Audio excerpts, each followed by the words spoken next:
Bree, how about you do it this time? Me do the intro? Yep. Oh my god. Well, hello everybody. We're gonna be talking about a lot of fun stuff, and Sam is gonna be very tired from all the shenanigans. Yeah.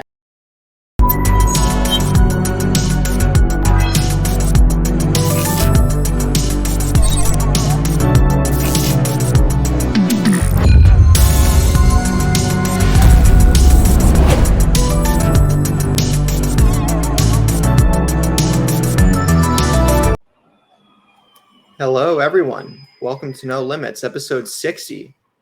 I'm joined by my my name's Taylor, and I'm joined by my co-hosts Sam and Brianna. And Brianna is not across the internet. She is here in person. We are recording from the same setup with Toph, who's very needy and wants attention now. Yeah. Whoops. Sorry. Whoops. Just getting better. Anyway, remember you can find the video version of this pod over on youtube.com/SaveTheGameMedia every Tuesday. And while you're over there, make sure to subscribe to the channel. If you'd rather listen to audio, we are on all your favorite podcast services. We would love it if you could leave us a review. It helps us grow, and we would love any feedback. If you want to support us and get early access to all Save the Game Media content, head over to patreon.com/SaveTheGameMedia and choose the tier that's right for you. Just like our current patrons did: Bucky Blue, Aman, Fabulous Brianna, Brianna's mom, Brianna's brother, Brianna's wife, Nikolai at Night, Cypher Primus, Brendan Myers, Marcus O'Neill, Lillian, Mimi J, the Snack Network, David Hotright, Dave Harp, the Xbox Expansion Pass, Alpaca Tom, and our newest patron, Lee Navarro. So again, please go over to patreon.com/SaveTheGameMedia to check it out. And our YouTube at Save the Game Media, as I said before, and Twitter at Save Game Media. Also, speaking of Lee Navarro, our newest patron, some of us will be in Rome, New York on Saturday, November 4th. Yeah, Saturday, November 4th. It is November 4th. We'll be raising money for sick children by playing video games for 24 hours. So we have our team page up. I'll attach it to these show notes, and please help support us. Yeah, we're going to be fundraising for the Phoenix Overdrive Extra Life team in Rome, New York, with a lot of friends of the show, like Carpool Gaming. And yeah, it should be a lot of fun. Finalizing my travel plans for that. So some of us will be there, and we'll be touching platonically, and it's going to be great. Yay. Toph's going to be there. No, she isn't. And also, we're still giving away a copy of Spider-Man 2 Digital Deluxe Edition until a few weeks before the game's release. So all you have to do for that is rate No Limits 5 stars, subscribe on YouTube, and send Kevin over at the Muffin Man, who's a part of our team, or Save the Game Media, Twitter at Save Game Media. Show us that you did that with a screenshot. You can also DM us that on Discord. As long as you show us that proof, the 5 stars in the YouTube subscription, you'll be entered to win that game. We already have new entrants coming in every week, so get your entry in to play a really cool video game, or what should be a really cool video game. Isn't that right? Do we doubt it's going to be a cool video game? Like, Yes. It is going to be a cool video game. people are saying it's not going to be nominated for Game of the Year. I'm like, what are you talking about? What are you talking about? The first one was, and like, granted, less competitive year, but come on. Oh, come on. Do we really think it's not going to be nominated for Game of the Year? It will be. Was God of War 2018? Did that win Game of the Year in 2018? It did, yeah.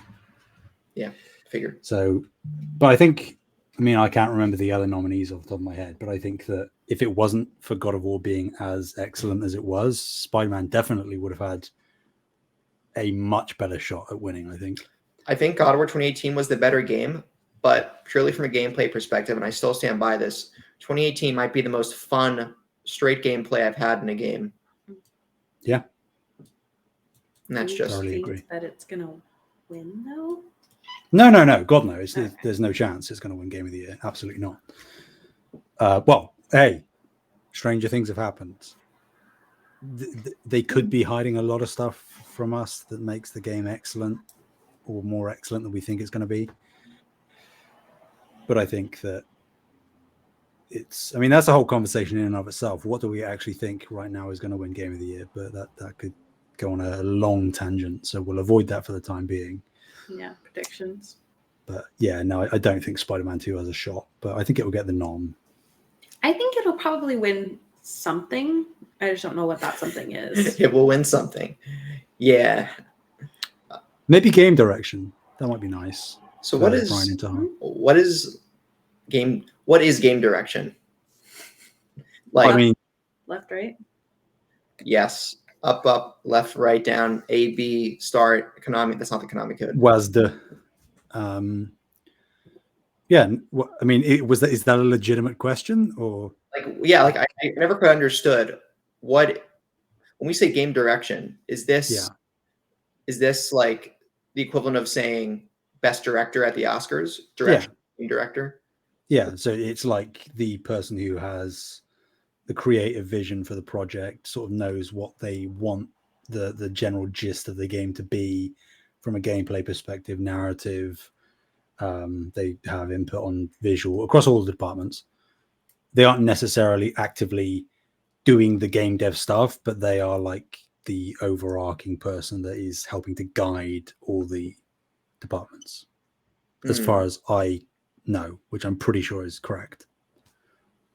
Cool. Nice. So, yeah. Well, cool. What have you been playing this week, Sammy?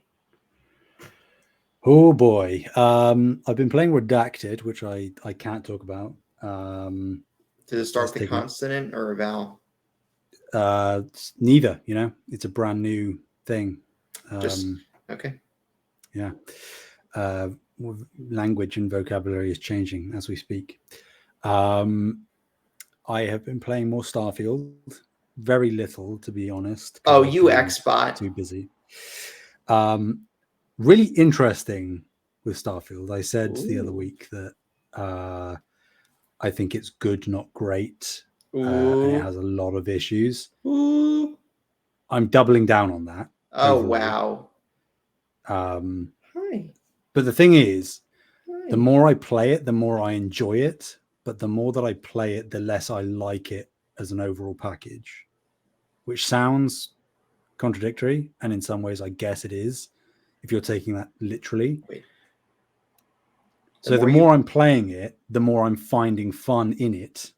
But the more I play it, the more issues start to grate me. So like I'm enjoying the overall package less the more I play, because I get more and more frustrated with the systems working the way they do. But as I go on, I'm finding more stuff that is more compelling or more entertaining. So I still think it's good. I wrote a question into X Talk of like, or like I asked them whilst they were live, do you really consider the possibility that Starfield gets nominated for Game of the Year? Do you think that's going to happen? And I don't see it. I think the only reason that it gets nominated, and I'm meaning this as non-fanboy as possible, is like a sympathy vote kind of thing, like where it is the first big Xbox game in a long time. It has been received critically quite well. It's performed well, so it might be like an easy win to at least get a nomination. That would be a feather in their cap, so to speak. But I think outside of that, the competition this year in terms of quality is too high. And I think for the 6 nominations at the Game Awards, I don't see a spot for Starfield personally. So complicated, but still ongoing. I will reserve complete final judgment until I fully conclude my time with it. The thing that I messaged in Discord yesterday, I have found a true hidden gem. To be fair, from what I've seen, the discourse has picked up around it. It's essentially a brand new release. It came out on the 5th of September this year. It's called Chants of Senar. So CHANTS, like chanting, of Senar, SENNAAR. Okay. I had not heard about it. I had not seen anything about it, but I was scrolling through Twitter. I can't remember who it was, but it was some journalist I follow, gaming journalist. And I wasn't even reading their post, but as I scrolled past it, I saw real Game of the Year contender. It's this year's Obra Dinn. And at that point, I was like, well, you've piqued my interest, because as soon as I hear it's like Obra Dinn, I'm almost immediately in. I've played, I think, 3 hours of it total since yesterday. That's what I spent my night doing yesterday. How do you spell Sennar again? SENNAR.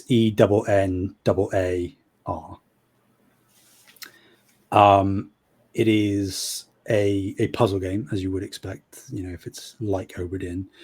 But instead of figuring out how people died and who people are in Obra Dinn, in Chants of Sennar, you're like a traveler who's arrived at this civilization and you know none of the language.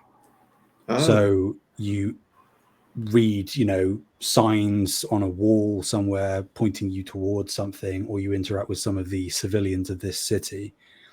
And it's just like hieroglyphs. It's just random symbols that you can't interpret. And you have to, through contextual clues, through physical movements that the NPCs make whilst saying specific things, and guesswork, you have to try and assign to each and every symbol of the language a particular word. And then you can sort of start to contextually put things together of like, okay, well, this word is here and here. What is the link between that person and this place? What would make sense for that word to be? And like Obra Dinn, once you get a certain number of words correct and allocated to the right thing, you get the confirmation that they're correct. So it's scratching the Obra Dinn itch in a way that I haven't had since finishing Obra Dinn. So I am adoring it. I highly encourage anybody to go in relatively blind. Not that there's really anything you can spoil as far as I played, but just go in with as little contextual information as I did, and you'll likely have as great a time as I'm having, hopefully. Awesome. Yeah. So, what about you guys? Have you been playing anything? Let me guess. No. She goes first. Oh, okay. I'm still too scared to play any more Outer Wilds. So. Oh, come on. Just put an eye patch over both your eyes and play it. I'm about at that point. I'm so scared. So I haven't played anything besides that, I don't think. Oh. Yeah, I haven't played any video games. I've been reading and watching stuff. So. What have you been reading? I'm curious. Well, I finished another Harry Potter fan fiction. Harry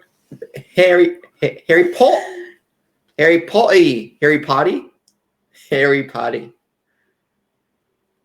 Fan fiction. Was this from like Tumblr?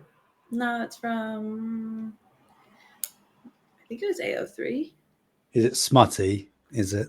It was, yeah. Oh God. They both were. Both of the ones that I read were smutty. Is it between Harry and Ron? No. Is it between Hagrid and Dumbledore? No. Is it between Shelob and that's illegal? Okay. Actually, that's Lord of the Rings. Excuse me. That's what I just. Wow. Ignore me. There is a giant spider in Harry Potter though, so. Mm-hmm. Oh, that's hot. I can't remember. Shelob. I can't remember what the name is. But huge spiders turn me on, Sam. I never would have guessed. I wouldn't have pegged you to be that kind of guy. But hey, whatever floats your boat. You want to peg me? What? Well, secret's out, I guess. Oh, whoops, slip of the tongue. Freudian slip. We're not even married twice yet. All right. Okay. So yeah, what I'm actually reading right now is called The Assistant to the Villain, and it's like about like a traditional fairy tale land, but this girl is like the villain's like assistant as far as like a secretary assistant. It's really funny. Cool. What about you? So I was at PAX West last Monday, and I played a lot of stuff there. I play a lot of cool indies, such as there's one game called Infernax that's been out, but I just haven't heard of. Have you heard of that, Sam? Bree? I know the name. I wouldn't know what the game is. It's a cross between Zelda 2 and Castlevania, but in a good way. Oh, And it's really cool. I got a shirt. that's great. But the game's really fun. I'm going to pick it up. It's where it's like an 80s, retro modern 80s era Castlevania inspired platformer, but there are decision points throughout the game. And the outcome of the different events in the game, and I'm going to assume endings, change based on those choices. So it's a bit of a narrative twist and has more depth than a normal, say, Castlevania-like title. So it's pretty cool. The music is awesome. I played that with friends at PAX. Also, I played. For people who play Smash Brothers, and if you've heard of a game similar called Rivals of Ether. Nope. There's a sequel, Rivals 2, that's coming out next year. And there's no public beta for it. It's not available at all, but the first playable public demo was at PAX. So I played some of that. That was fun. I have a question for you from PAX, because that's where you played Gumbrella. Oh, yes. And I cannot fail to mention, I played Gumbrella. One more thing about Rivals 2, the developers were right there. So it was really fun playing the game. And if you're into fighting games at all, or if you're really a nerd about something, to have the person beside you who made it, constructed it, developed it, and being able to ask them questions is really rewarding. And I was able to do that with Rivals. Like, there was this tech I saw, I'm like, oh, how does this differ from this game? And it's like, yeah, if you were watching Oppenheimer and Chris Nolan was right next to you and you're just saying, how'd you do this? How'd you do that? Or Greta Gerwig and Barbie, or a crocheting. And who? Or a crocheting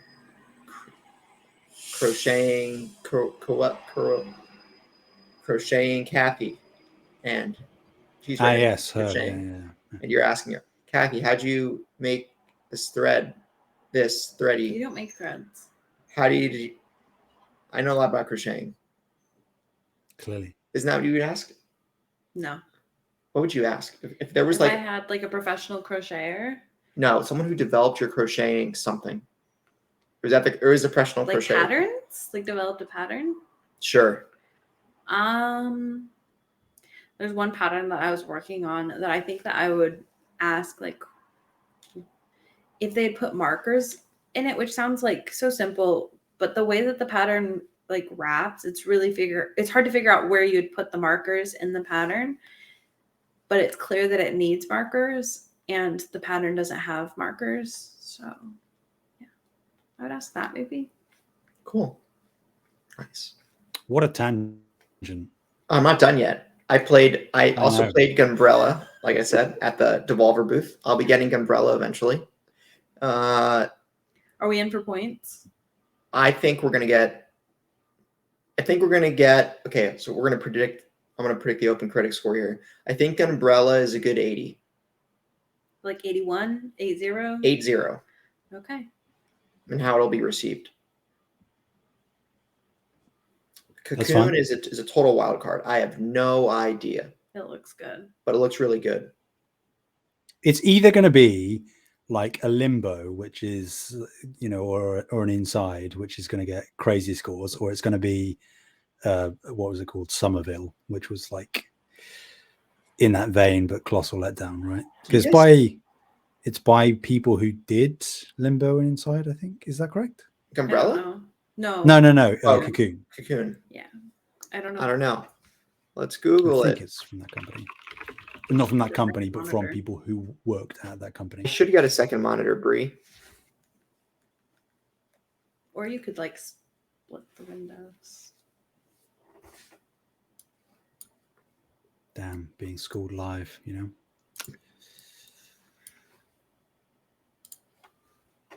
This doesn't look as good. Sam looks just as good when he's small. Wow. Wow. I don't know whether to take that as a compliment. Oh, insult. A couple other things. I got my Spider-Man 2 controller. It's gorgeous. It's gorgeous. It is a gorgeous controller. How many people have it now? 5? Like in Save the Game Media? No, me, Sam, Kyle. Is that it? You? And me? 4. That's 4. Did Kevin? No, Kevin. No, he's a loser. He doesn't get cool stuff. I could see maybe like a man getting one, maybe. Yeah. I If he could hasn't see Ethan already. getting one as well. That's true. Yeah, actually, fair shout. Yep. But yeah, I've also been playing Final Fantasy 16. I believe I'm right outside the gates to the final mission.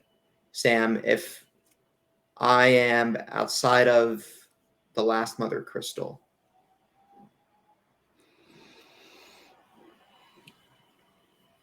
When I say outside of, about to enter Mother Crystal, where the game is pre-gaming me to expect a fight with someone's name who starts With the letter? with the letter It comes after T. Yes. That's really hard to answer because Wow. Don't answer it. Yeah. There's probably going to be an epilogue, isn't there? You're at the very least, because it's hard for me to gauge exactly pinpoint where you are. You are very near the end of the game. So, okay, I have one nitpick. Okay, I am 1 dark steel material away from crafting the Ragnarok sword, and I don't have that extra one. I thought doing all the hunts would get me it, but I'm still missing 1 dark steel. Do I have to go grind somewhere to get another dark steel? You'll get everything you need. I'll get everything I need. Is there? Okay. Don't panic. But I was gonna play this fight yesterday, but I'm like, but I would have had an hour. I feel like when I enter the sequence, it's going to be at least a couple hours. So I should just lock in and set aside time for that, probably tonight. Yeah. Good shout. They have those warnings in Final Fantasy 14 where they're like, you're about to enter a cutscene that's over an hour. So this Metal Gear Solid 4 vibes, huh? Yeah. Microwave tunnel. I mean, no, that's technically not super long, but what a game. Yes. Does anybody else get Metal Gear and Mass Effect mixed up? Not even slightly. No. The names are too I mean, they're just not though. They have a different amount of words in the name. That one of them has M then E, and one has MGS, and one of them is but it's in usually space, Metal and Gear, the other one isn't. Right? But the other one's initials are ME, and then metal. Who thinks of things in initials? A good number of people. See, I could understand if you maybe like confuse something like Metal Gear and Armored Core, because they are like those names, whilst still very different. No, like they not Metal Gear and Armored Core. You're like, well, Metal Gear is about robots, right? And Armored Core is about robots. So at least there's like that connection that you could get confused about. Metal Gear and Mass Effect share no similarities whatsoever. You can, if you want, you can also. Sorry. Commandeering my computer. So true, Sam. I know. Thank you, Taylor. I think you're all wrong, and I think those two you're franchises outnumbered, are the same. Oh God, you're about to get Kevin very mad. Toph is on my side. That's categorically incorrect because Actually, Mass Effect 2 is the best of the trilogy, and Metal Gear 3 is the best of the original. Toph is technically on my side. Technically, but emotionally, she's on my side. Oh wow. Okay, now we're no fighting with my cat. All right. Well, I knew we were in for a chaotic episode. We should probably talk about the news right in every goddamn time. The nudes. Only if we get 1,000 was it 1,000 patrons or $1,000 in patron money? No, I don't think that was ever a thing. It wasn't. No nudes. No, Kevin's butt tattoo. For 2 people at 1,000 patrons, not money, like number of patrons. Patrons for 25 cents. Let's make it happen. I think the minimum is $1. According to who? Patreon. Okay. You really are in the misinformation vibe today, aren't you, Taylor? Nope. There's no misinformation. There's only stuck in the same room. Yeah. Uh, Okay. Who wants to go first for news? you go ahead. Who's you? Hi. I'll do it. Yeah. Baldur's Gate 3 is now the PS5's highest rated game, everybody. Who would have guessed? That's despicable. You know, where's the PlayStation Studio stuff at? Get this out of here. Nonsense. That was in jest, of course, in case anybody was wondering. The console version of Baldur's Gate 3 launched on September 6th. Actually, it should clarify the PS5 version, because Xbox still don't have the game yet.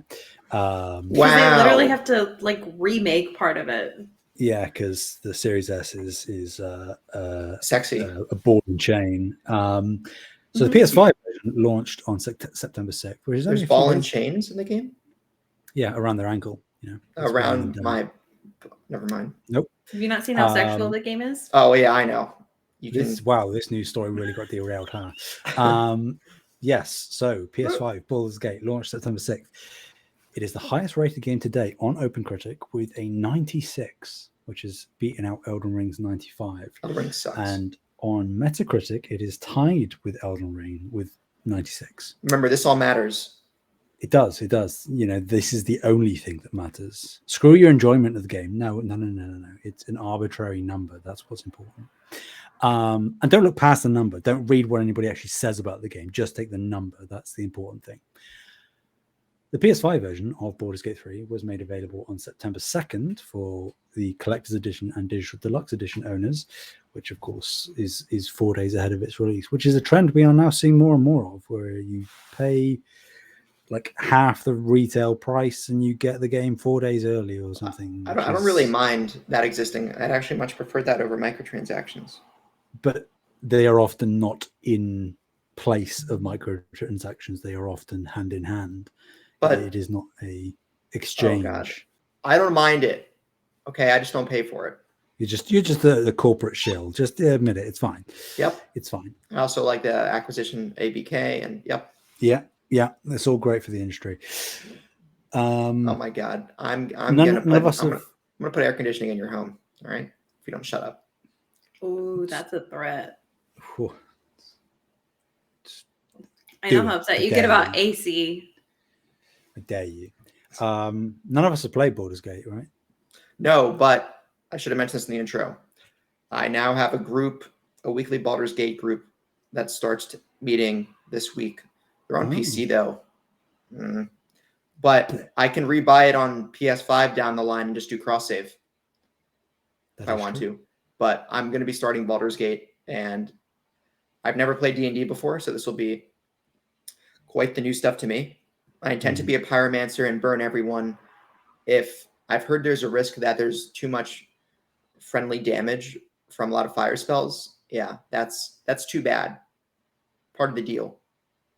So I'm going to burn everything down in Baldur's Gate 3. And I can't wait to incinerate. I'll incinerate everything. NPCs, houses. Children, dogs. No. Only if the dog is possessed. Yeah. Not if the child's possessed. I'll just run away. Okay. What if the child's not possessed? You will burn it then. But the child's only not if it's possessed, you won't burn it. I will run away again. Who likes kids? Oh, okay. So, you know, Pennywise, unfortunately, has an affinity. Fair. We're basically saving kids from Pennywise. Or saving kids from Pennywise and Baldur's Gate. Yep. So you might as well burn them, spare them Pennywise, you know? Exactly. Wow. Sam, what if you're a father? Hey, would I rather my child burn to death or be eaten by a paranormal demon? Probably burned, honestly, you know? I mean, it's a tough call. It's a bad way to go either way. But I'd rather, not have them be mauled and ripped apart by some unknown entity thing that coincidentally, whilst they're doing it, takes the the appearance of my child's worst fear. Like that's just, you know. Yeah, psychologically not a good moment. My child's worst fear: Yeah. broccoli. Hey, that sounds awful. Would you want to be killed by a broccoli? How are you going to explain that in the afterlife, huh? I would like this to happen, so then I can tell vegans that they're not ethical. Hey, well, I mean, no, your argument kind of falls apart because if they're vegan, they're eating more broccoli, so they're ridding you of the danger of that happening. Checkmate. Okay. You win. Anyway. Who wants to take the second one? Me or you? I'll go. Neil Druckmann says The Last of Us Season 2 is ready to go and teases a new game. Neil said, my job is really strange. I'm given feedback on this theme park thing. I'm working on the TV show, and I'm working on another game. So I'm just kind of jumping around on different projects. We've outlined all of Season 2, and we're ready to go as soon as the strike ends, says Druckmann.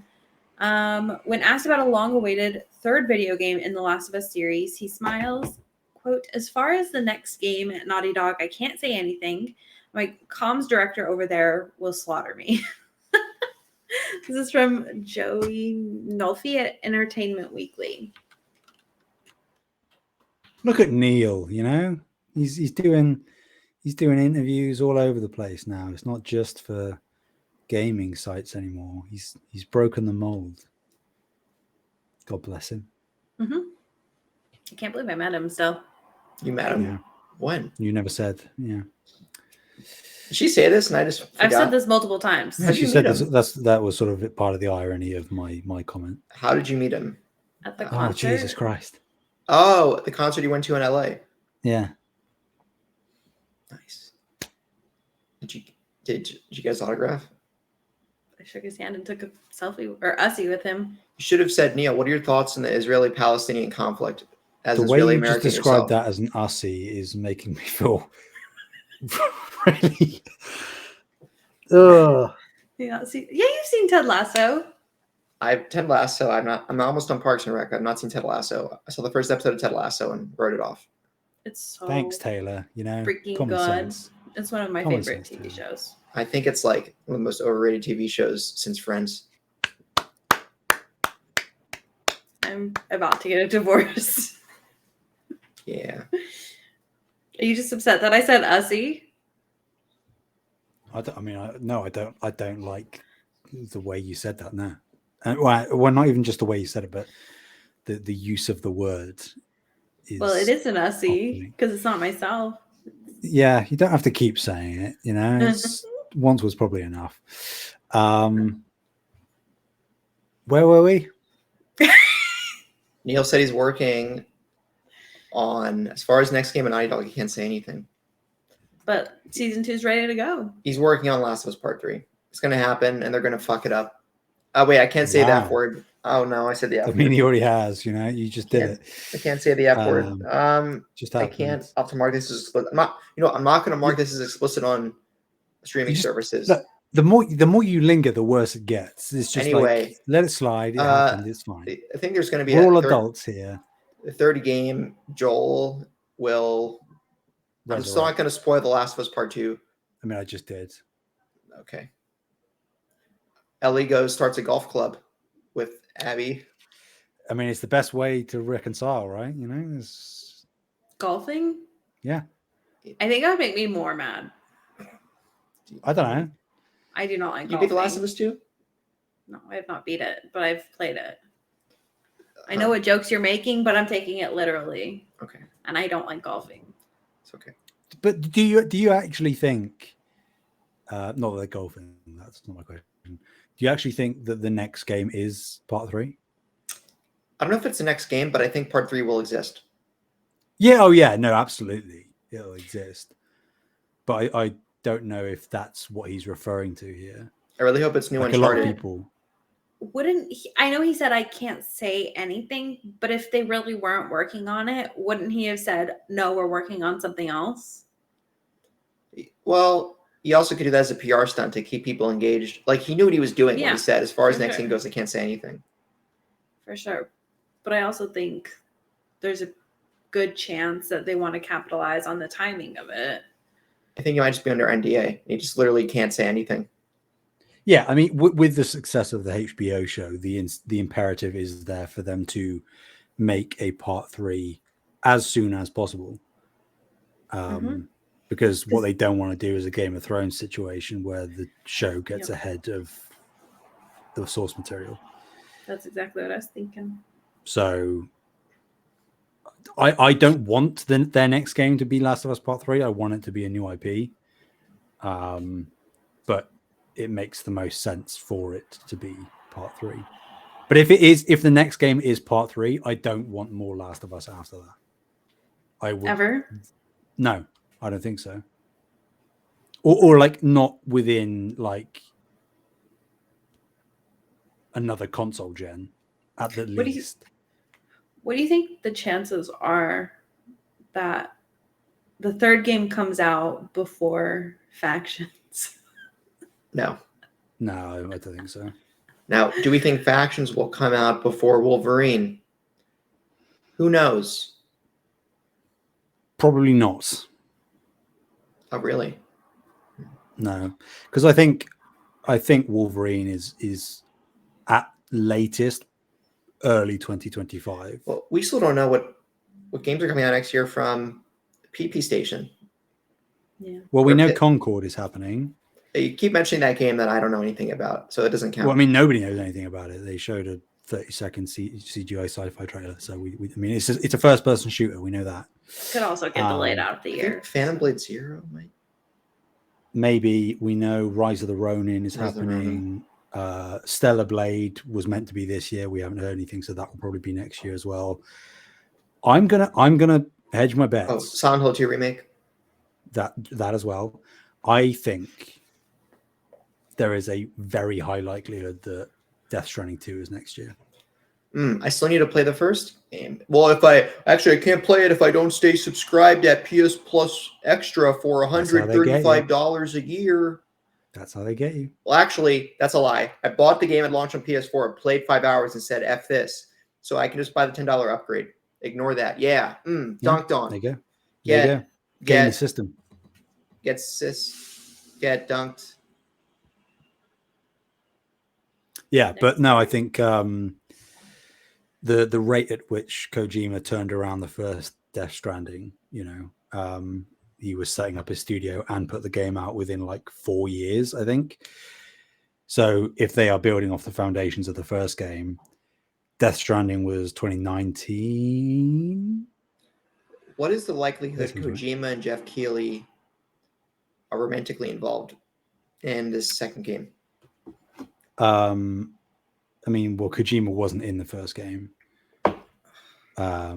Jeff Keighley was, but wait, really? That's funny. Yeah. Don't tell me what he did. I mean, well, he's not like a main character. This isn't a spoiler, but in Death Stranding, you're like doing a lot of deliveries. People say delivery simulator. It's not. That's not what the game is. But at various hubs, there are sometimes human NPCs, but most of them are like holograms of people that live within the bunkers that you're delivering to. Oh, one of them was Keighley. One of them was Keighley, not voiced by Keighley, but his likeness. Okay. Also, Bree, you need to charge your phone or something. No. Okay. So yeah, I think Death Stranding 2 is highly likely for next year. I think.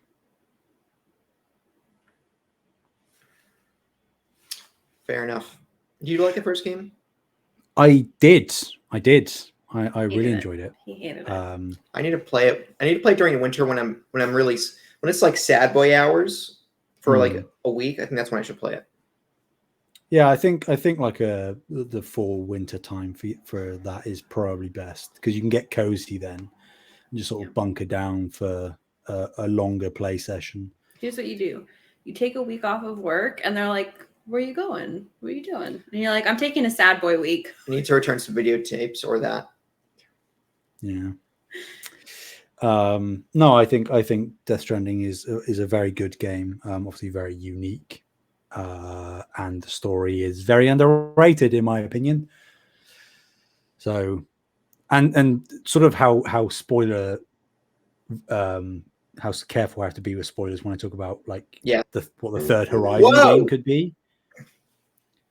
When I'm talking about Horizon 3 and the potential that has, I have the same kind of sentiment with Death Stranding 2, because the way that Death Stranding ends means that on a basic level, Death Stranding 2 just straight up can't be the same kind of game.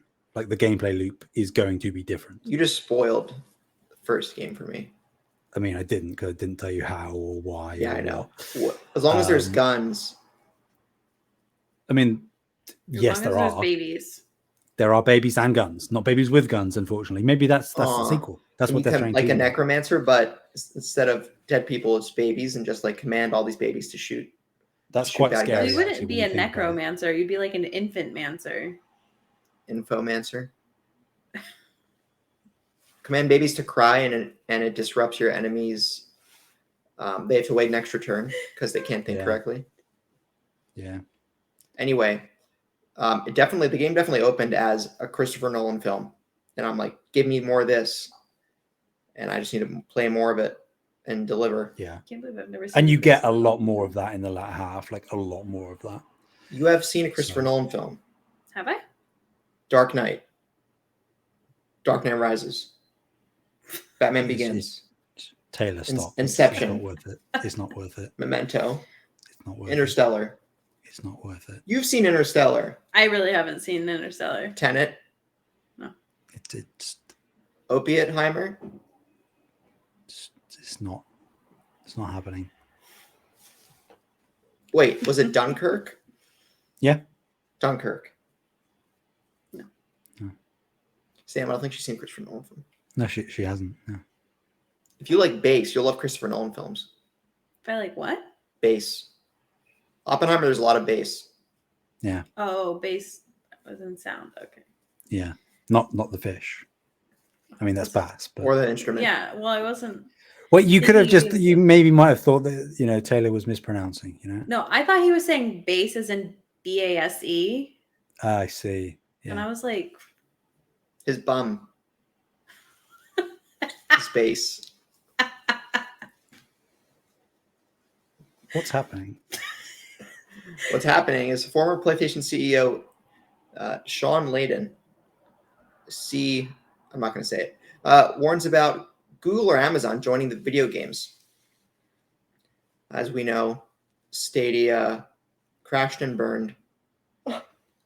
So rest in peace. Rip in peace, yeah. So with GamesIndustry.biz, there's an interview where Layden said, first, consolidation can be an enemy of creativity. He said this referring to the large-scale acquisitions and wave of studio closures we've seen in recent years. He said, I also think rising costs in gaming are an existential threat to all of us, and the entry of non-endemics in this case being companies that aren't already invested in the gaming industry, basically new players. He says, so the entry of non-endemics into the sector, otherwise known as barbarians at the gate, are an existential threat to all of us. He also said the industry should take heed of what happened to other entertainment industries like music, where he said, by way of example, it was irreversibly disrupted when Apple convinced everyone that 99 cents per song was a good idea, right, in reference to streaming.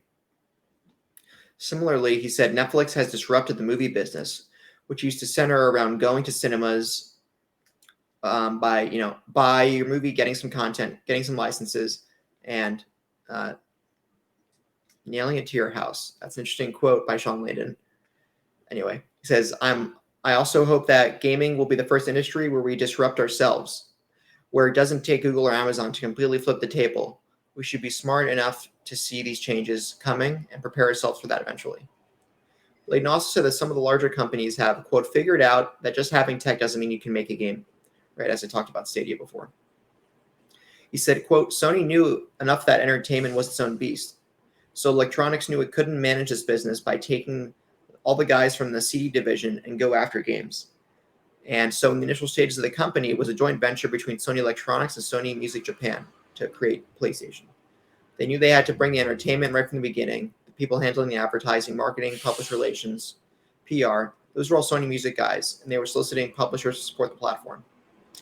He goes further to say that PlayStation knew that they couldn't do what Sega and Nintendo did, providing the bulk of the software. So they had to, and they didn't know enough to make it. So they brought in all their third parties with Namco, Square, EA, Activision.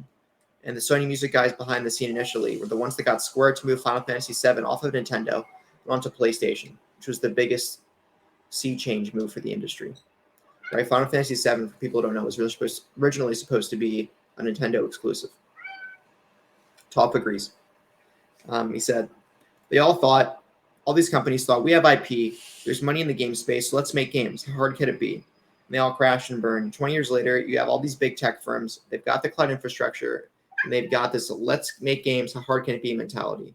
And it turns out it's pretty hard. Microsoft. Sorry. Xbox has been making games, Sam, for like 20 years. That's a little bit of a low blow. Where are they? Oh wait, oh my god, buying everybody else's games. That's right. Oh my god, what about Shut up.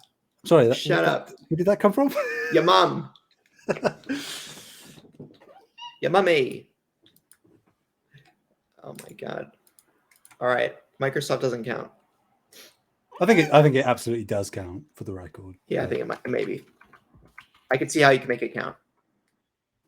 I think it's like, obviously the point that Layden is making is salient. I think it's slightly hypocritical considering he's an advisor for Tencent. Oh wow, I didn't know that. Yeah, he's on the advisory board for Tencent, Or which is like, you know, I'm sure he's getting paid lots of money, but you can't really make these comments and be full of integrity at the same time. I think he's paid more than 15 an hour. I would bet that, yeah, probably. Maybe not much more, but a little. Paid more than 15 a minute.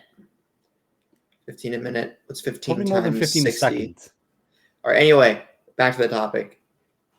Yeah, him working at Tencent is a little bit of a sus scenario. But like in terms of like Microsoft, and I'm not just going to make it about Microsoft, but yes. You know, Layden says about like the other entertainment industries, you know, music and people doing services and stuff that offer things cheap, and how that sort of has really upset those other industries. And you could argue that Game Pass is doing that. They are altering the industry in a way that is seemingly positive and is a net gain for consumers on the surface, which it is. But like I don't know that shifting the goalposts and saying that outside entities are the real threat. I still think that if, like he says, where we need to disrupt ourselves, we can't just be a us versus them thing.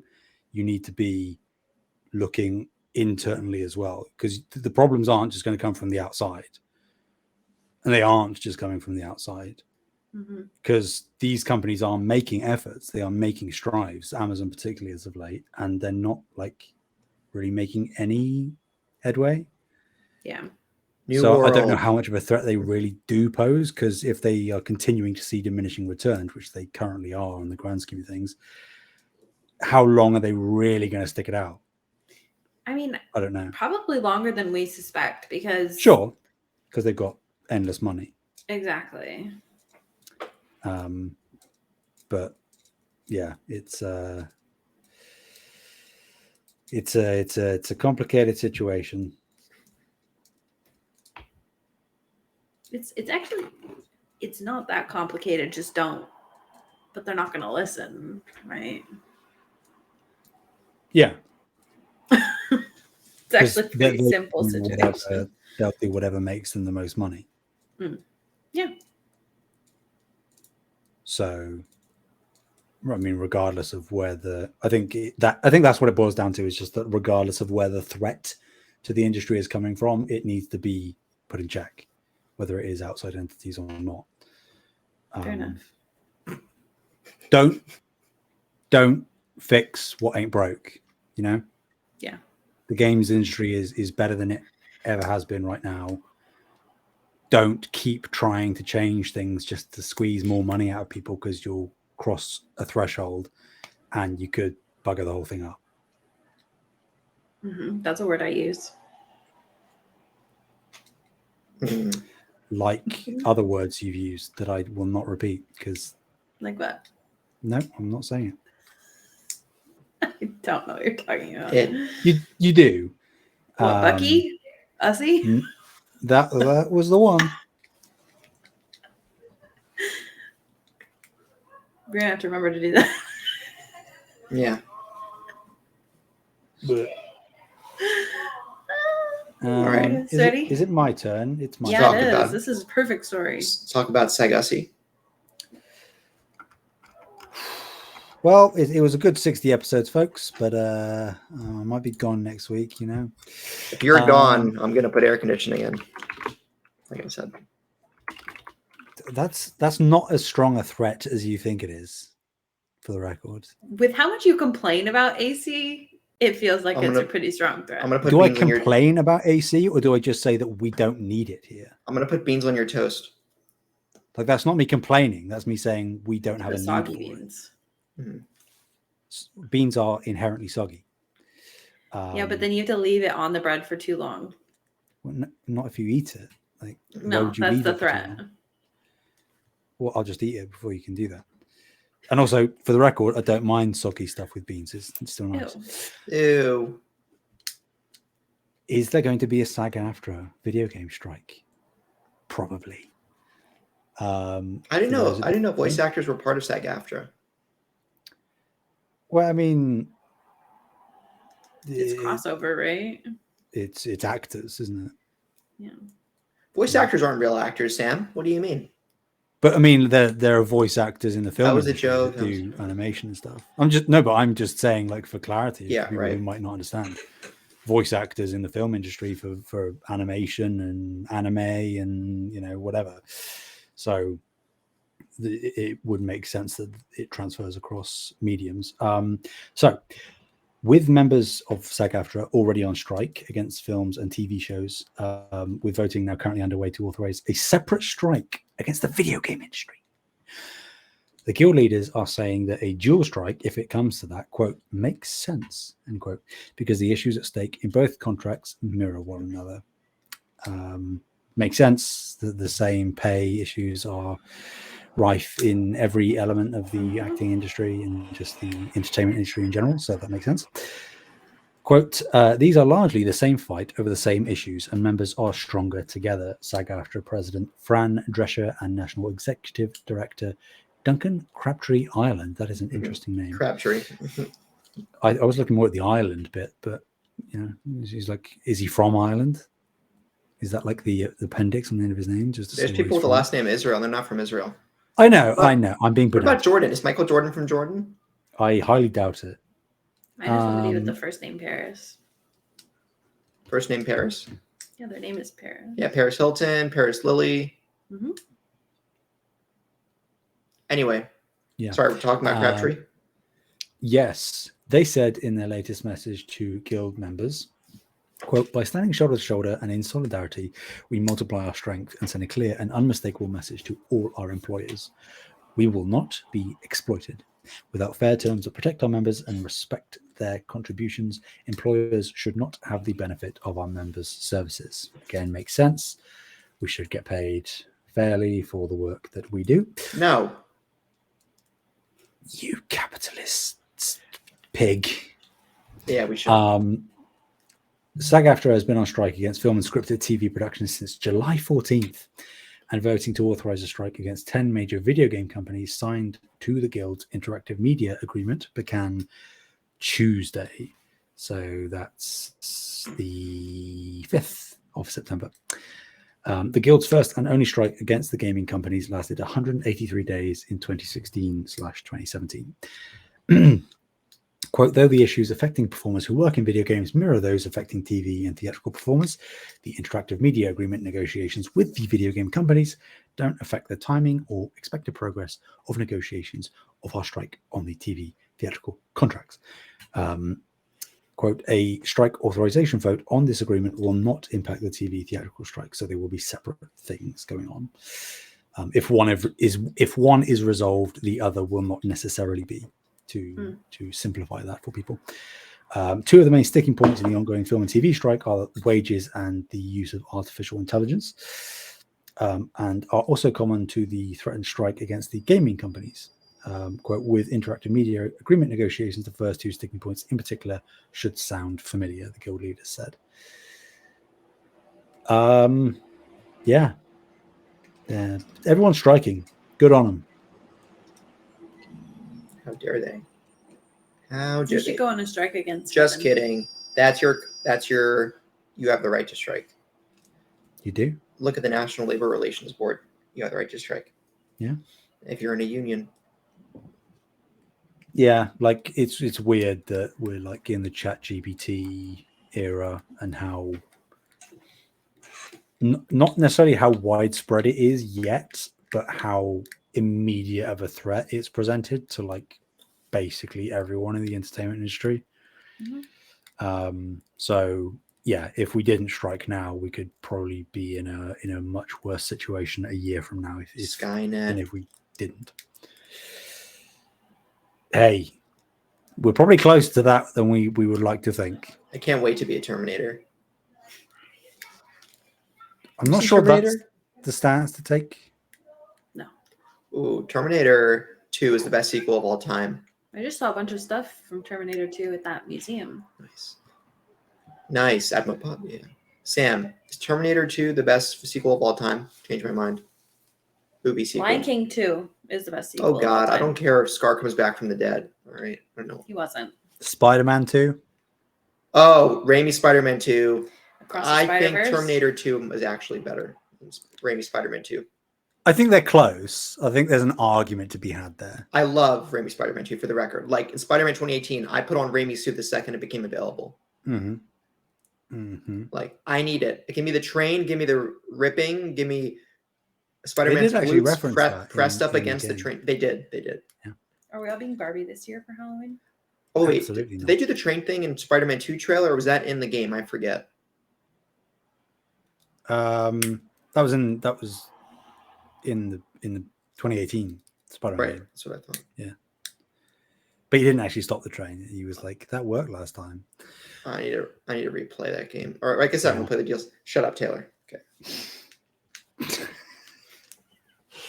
Yes, but I think it goes without saying we're all in solidarity with people on strike. You know, if people's livelihoods and well-being are being threatened, then they need to fight for better treatment and pay. So absolutely. Good thing Spider-Man 2 went gold. Did it go gold?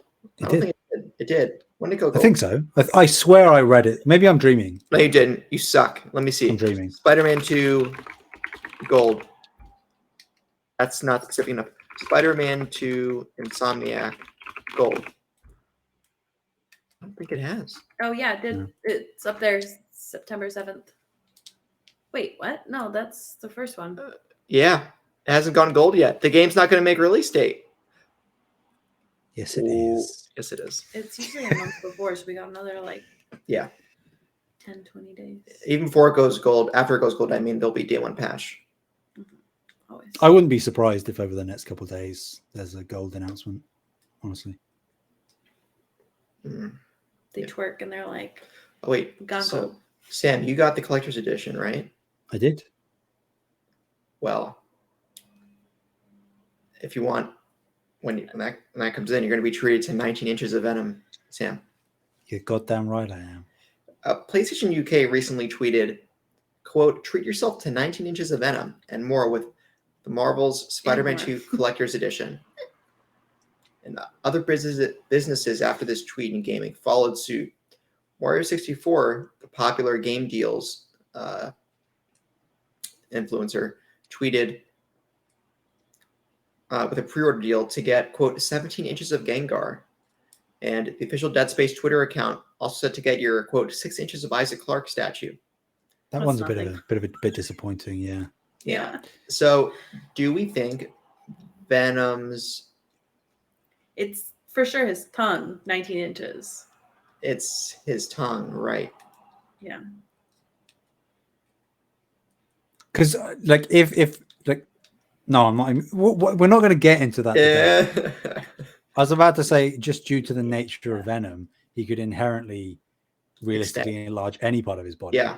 Also, So, we got some tweets of some new cool character models for yes, Lizard, for what's the other villain who I'm forgetting? Craven. Craven, and also the black suit for Spider. I'm so ready for Bully Maguire to be in this. Is he going to do some clapping, some sliding down the street? I think they're going to make. I really think they're going to make a reference to some part of Raimi's Spider-Man 3. Yeah. You know what I think they're going to do? The scene where he's gonna like in the trailer for Spider-Man 2, the game, we saw, right, Peter just saving a civilian by just pushing them to the ground. And they probably suffered some bruises or scrapes rather than him doing that gracefully, like throwing them into a little web that could break their fall. There's a scene in Spider-Man 3 where, I think it's when he breaks Topher Grace Eddie Brock's camera and says, "See you, chump." I want to, in Spider-Man 2, the game, I want him to just do something really petty and then just leave the scene saying, "See you, chump." Maybe he says that every time you complete one of them random crimes. See you, chump. As you're leaving, he's just, "See you, chump." Real talk for a second. The random crimes was probably the low point of 2018. The random RNG side missions. Sure. Or I really hope they beef up side missions Spider-Man 2. Period. I imagine they will. I mean, they'll probably be in the same vein, but I think they might just flesh them out a bit more. Right. Oh yeah, I'm ready. I'm ready. Yeah. It's weird. It's weird that this thing, it's not much of a story, but it's weird that this thing blew up as much as it did. Like, at least here, because obviously it came from PlayStation UK. We're far less prudish, I think, than most other places.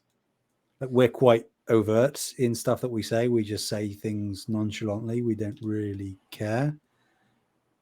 So, I read this before it blew up. I've got notifications on. What am I saying? No, I didn't. I don't have Twitter. And I was like, oh, that's a good one. But then everybody seemed to have just gone crazy about it. You mean X? 19 inches of X? Yeah. X can give it to you. That makes me think of Resident Evil 2. Do you know the artist who made that quote, that song? Mm-hmm. I don't know. DMX, come on! Rip DMX. Yeah. Actually, if we rename Twitter to DMX, I wouldn't have a problem with it. There are probably some copyright issues going on there. DMX, I think he owned his own name. His estate would probably sue Twitter, though. Yeah. Anyway, Sam, do you think the Spider-Man 2 Collector's Edition has what it takes to be your favorite Collector's Edition? I don't have many. So as long as the statue is good, 19 inches, good quality, good quality 19 inches. Yeah, the paintwork is good, the sculpting is good. I think it will be. I don't really have many collector's editions at all, really. I did actually have 2018 God of War pre-ordered. So did I. Nice statue. But my statue got lost in the move. But that was a really cool statue. No kidding. No joke. Wow. That's unfortunate. I love that collector's edition with the trays and his bow on the same platform. Yeah. That was really good collector's edition. I had it pre-ordered for 2 months and I backed out. Mm-mm. But the reason I backed out is so stupid in retrospect. I backed out because I wasn't sure if the game was going to be good. Come on. Because I loved the old God of Wars. Same. But because it was such a different thing, and they were actually quite reserved in terms of the marketing.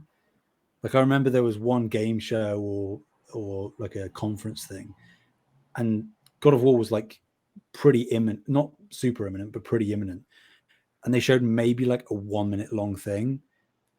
there was all hype leading up to it, and they showed 1 minute. I was like, that seems a bit cagey. Why are they doing that? I was like, well, do I want to pay however much money it was and risk it? So I don't know that I can, because I was at uni at the time. I had to be paying rent and stuff for student accommodation. I was like, well, I don't know I can justify it, so I cancel it, which is stupid. Sus. I've Yeah. only gotten I 2 mean, collector's editions. So. I've got the Fallout 4 Pip-Boy thing here. Oh, the Bethesda hater got Fallout 4 Collector's Edition. Yeah, Bethesda sucks. Yeah, I got that, which is cool. I'll have that on display permanently.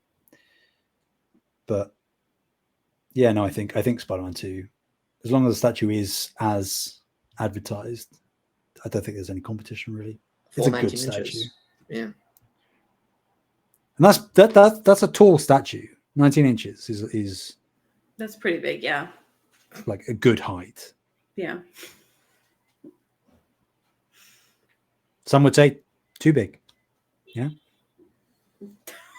Oh my god, I was gonna say I'm not gonna. Mm-hmm. We're gonna censor ourselves for once. Mm-hmm. Well, also, Sam, in addition to enjoying your 19 inches, SIFU is receiving its final content update.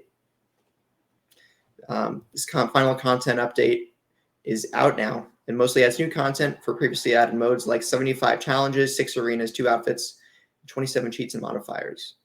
There's also a new custom mode, which lets you, quote, play and replay the arena challenges with your own twist. Previously, the campaign had been the only way to experience SIFU's martial arts, but an update added arenas back in March. And so, yeah, there's also additional modes such as wave survival, specific challenges like wave survival, King of the Hill, time attack. So, Sam, you and the other person who's still playing SIFU got that. I hope it comes to Game Pass and PS Plus. It's about time. It's about time. Is it a PS exclusive actually? Did it come to Xbox? No, I think it's on Xbox. I mean, it was a console exclusive, at least when it launched, but I think it's on Xbox now, I think. Yeah, no, it's great. I haven't, to be fair, just because I've been busy. Who would have guessed? I mean, SIFU came out early last year? No, more than that, right? No, I think it was early 22. It's only that long ago. It's only been a year and a half. Yeah. I mean, I have made it no secret that I love SIFU. I haven't played tons of the arena stuff. I have gone back to it and tried it out here and there, and it's good content, but it's not really what I'm looking for. Like I appreciated the brevity and the sort of general gist and thematic stuff going on in what narrative there was in SIFU.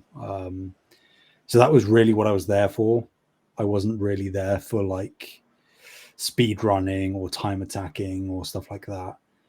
And as much as the combat was fun, I don't know that I really got much mileage of it outside of a structured setting.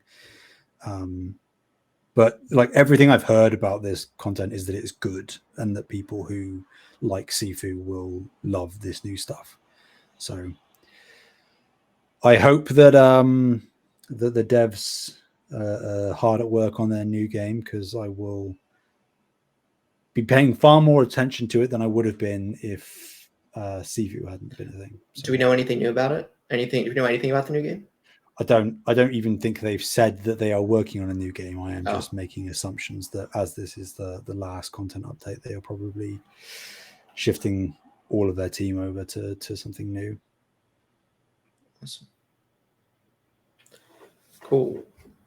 It's a testament, I suppose, to the quality of the game that a relatively indie title has had this much support post-launch. Right. You know? I agree. It must have made a splash for it to still be getting content updates. So sweet. We have some listener questions for this week. Do you want to do this one or these two? Sure. These two? Okay, so we're moving to listener questions Yeah. / limitless / more chaos.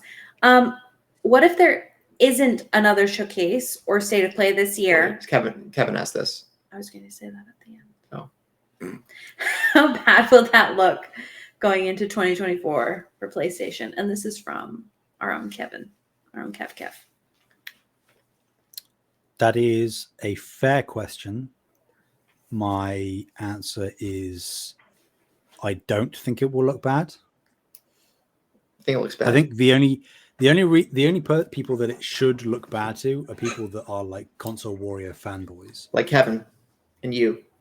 Yeah, so I'm incredibly angry. Because what if there's PlayStation nothing had, in January either? I Or think that's February. okay. What about March? Where's I think the that like the March, April time is where you need to say something, like because you have stuff like Rise of the Ronin and other third-party deals that you like. They're gonna come out, and a lot of them have early 2024. So, but I think that they've had such a Kevin, I know you didn't like Final Fantasy 16 all that much. It was a big deal. Spider-Man 2 is going to be one of, if not the highest selling games of the year. Call of Duty's going to beat it. Sure. Yeah. Okay. I said count. One of. Over time, put it that way, over time, it will sell probably better than most other games. In the same way that the first Spider-Man did. So I think that they can coast through the last few months of this year with Spider-Man 2 and Helldivers if that hits. Right. So I think that it's okay. It would be great, obviously, to hear something because they do need to speak at some point, but I don't think that it being this year is like a necessity. Well, they also have the Game Awards at the end of the year, and there's no way that they're not going to be there, even if it's in a small way. So. Yeah, you can expect the third-party stuff that they've got going on there to be there at the very least. Or if they have a state of play that is focused on the third party, you can expect conservatively one big first-party thing from Sony at Game Awards. So I think it's fine. Like that question is obviously tinged off of the bad showcase that we had. Mm-hmm. That was disappointing at the very least. You know, I'll be all encompassing there. Some people didn't mind it, but it was disappointing on the whole. So I think that is like altering people's perceptions on what Sony need to do. But they're still in a very strong position, and they've got big games coming out for the rest of this year. So they don't need to say anything. Would I like them to? Yes. I mean, I think I understand what you're saying, Sam, but I don't think it's like super bad if they don't say anything this year, but I do think it's bad. Like, I don't think it'll be good if they just leave things this way. It's kind of like leaving the year with a bad taste in your mouth, not in terms of like Spider-Man, obviously, but just like in terms of PlayStation as a whole. So. And just to clarify my point, sorry, because I did realize I've kind of made a mistake. I'm expecting like a dedicated Spider-Man 2 state of play in the same vein that they have done for their other titles as of late. But I don't know that necessarily will encompass third-party, other first-party stuff. So I think we will have a showcase or state of play that will be Spider-Man 2 specifically. Fair enough. Okay, next question. Or did you want to add to that? Nah, I think you guys got it. Okay. Next one is from Kyle. How much trouble is Last of Us Factions in, and do you think this game ever actually comes out? Will it be a live service game, or will they change it to a traditional multiplayer game? It's got some issues. It's I don't know if it's in a world of trouble, but I think it's had some trouble development behind the scenes, I'm going to guess. I suspect that it is currently in trouble, and I think they'll be fine because they're not going to put out a game that's like subpar. Well, the Last of Us first game, right? They didn't say it didn't really come together until the last 6 months of development. Right. I think the I mean, thing that's is probably most games, to be honest. Yeah, that's true. The thing with factions is that I think that they need to decide what they want out of the game. And if they truly want like a live service, then it sounds like they didn't have a live service on their hands. It sounded like they had a multiplayer on their hands, right? So I think that they need to adjust if they want to do the live service or redirect and try doing the multiplayer. That kind But of thing. is there much of a delineation between the two at this point? Like I'm not really sure what would quantify as a traditional multiplayer game.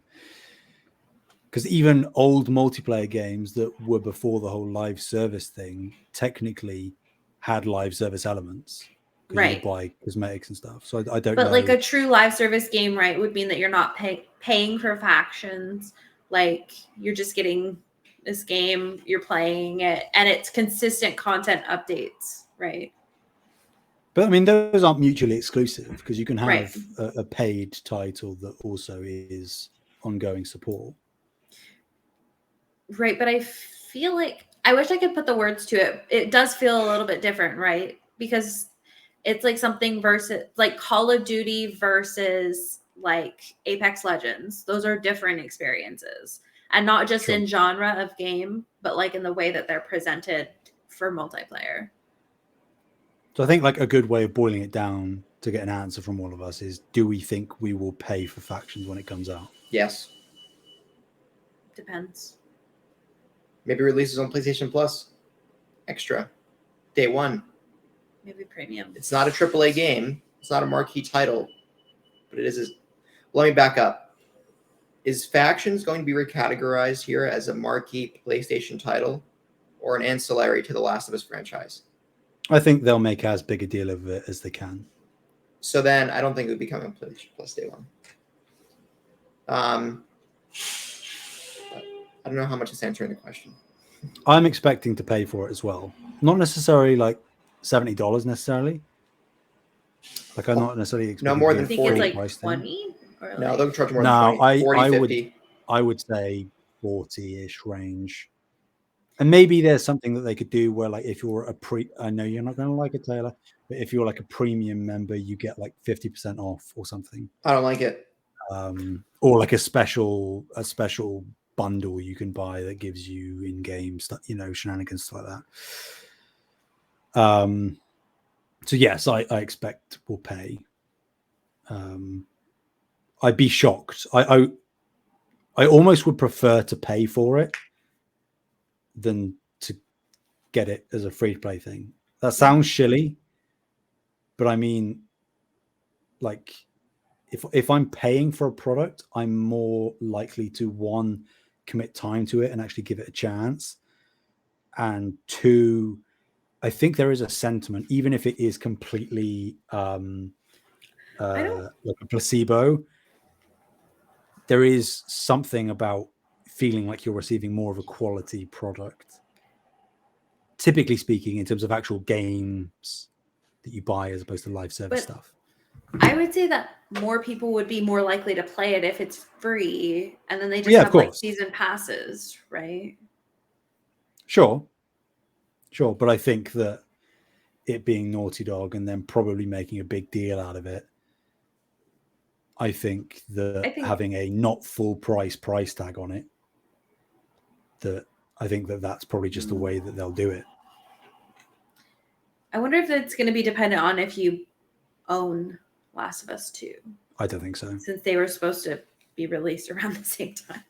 No, because in that announcement, they said that they are treating them now as two completely separate entities. So I don't think there's really going to be any crossover at all. I think the only reason that there could be is if it was like a package in thing with a PS5 version of Part 2. Okay. Like you could get both games for a full price. So like a $70, you get both. Or you could technically buy the two of them standalone, perhaps. I don't think they'll do that for sure. So then just to to come back around to this. So do we think that the game is in trouble, and do we think that the game will come out? Oh, I think it'll come out. I'm fully expecting it to come out. Okay. Weird that you raised this. I don't know whether this was tangential or not, because I did obviously read the questions before we started. I am going to, unfortunately, Taylor, refer to Colin Moriarty here because he You don't did. you don't have to say unfortunately. Kyle makes Colin makes some good points. I just don't agree with some of his other views on the world. So do I. That's how I prefixed my opinion of him. I said I think he's an abrasive personality. I disagree with him on a lot of things, but he makes salient points in terms of the industry a lot of the time. He did an interview with Destin Legary, or like an informal chat. Destin Legary is a console warrior. You heard it here first, folks. Yeah. They were talking about factions, about the live service push that PlayStation is doing, and talked about whether factions was in trouble and how, they heard the news came out that Bungie went in and was like, no, this ain't it. Colin said that he's almost certain that there isn't an issue with factions from a quality standpoint, but from I think he phrased it as stickiness, like how long it sticks around, how monetizable can it be? Because I think that's really where the Bungie stuff is going to come in, because Bungie do the whole expansions and ongoing and stuff, seasonal events and things like that. I think that's the issue, because Naughty Dog have made good multiplayer stuff in the past. It's not that they haven't made multiplayer games. The multiplayer in Uncharted was good. Obviously, the first Factions was great. So they're capable of multiplayer games or modes that are very good. So I don't think that the quality is an issue. I think it's just that they want to figure out how can we set this up to be the biggest cash cow as possible for us, whilst also not completely nickel and diming consumers. Yeah, I think that's the balancing act they're trying to do right now, which is why we haven't heard about it. Fair enough. Guess we'll see. You guys, I don't know if you were tuned in to how cool of a micro community the first Last of Us Factions had, even from especially transitioning from PS3 to PS4 too. Like, there are people who still play to this day, I'm sure. But it's it is, as a multiplayer title, the first Last of Us multiplayer was really intense and one of the most innovative approaches to a third-person shooter multiplayer that I think we've seen in gaming, period. It had no business being as good as it was for a side mode of a video game. Yeah. So I'm really excited to see what they do for the second one when it eventually comes out. Now I think it's finally stepping into the shoes that it created for itself by making the first title as good as it was. But with that expectation can also come a lot of trouble development. So I hope it comes out on top. But so I guess. And I also think, like, just to fully encompass Carl's question as a final point for me, I also wouldn't have a massive issue if Factions never came out. I don't think it's a make or break thing. I don't, but it would be really nice. Yeah, I'd be disappointed, but I think that Naughty Dog will be just fine if it doesn't come out, if they have to put out a statement saying we tried really hard and it just didn't quite come together. There'll be disappointment, but I think that it's okay if it doesn't come out, but I'm expecting it to. Okay. Yeah. Anything else that we want to add to any of these?